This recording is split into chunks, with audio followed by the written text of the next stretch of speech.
Hi guys, good morning. So may nagtanong sa atin kung ano daw yung maraming booking, yung 4-seaters or yung 6-seaters. Actually guys, mas maraming booking syempre yung 6-seaters. Dahil nga sa 6-seaters, papasukan ka din ng mga 4-seaters na booking. Unlike doon sa 4-seaters, ang mapapasok na booking sa'yo ay mga 4-seaters lang.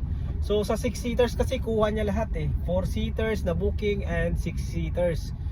Pero syempre, may mga din yan, disadvantage kasi nga pag 4-seaters yung pumasok sa iyo, syempre mas mababa yung pamasahe nun compare dun sa 6-seaters na booking. So, ano naman yan, may advantage at saka disadvantages. Syempre din sa maintenance and sa gas. Syempre pag malaking sasakyan, mas malaki yung makina, medyo mataas din ng konti yung gas consumption.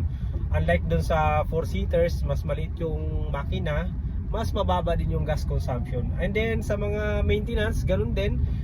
Although medyo maliit lang naman ang pagkakaiba niyan. So depende na lang yan sa budget mo, kung ano yung kaya ng budget ng bulsa mo. Syempre pag 6-seaters din, mas mataas syempre yung monthly amortization. So compared dun sa 4-seaters, sa 4-seaters katulad ng sa akin is 15,000 lang yung monthly. Sa 6-seaters naglalaro yan ng from 20,000 pataas. So depende yan sa down payment din. So mayroon ding mga 18,000 siguro, pero syempre malaki yung down payment noon para ma-avail mo yung ganung monthly amortization. So para sa akin, kung ano yung kaya ng budget mo, so maganda lang din sa 6-seaters. Syempre mas maraming makakasakay.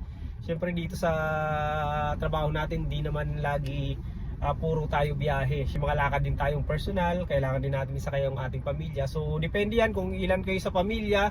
So mas marami kayo sa pamilya, so mas maganda siguro yung mag 6-seaters ka na para kahit paano kasya kayo, hindi kayo magsisiksikan sa 4-seaters, and then nagagamit mo din syempre siya sa trabaho.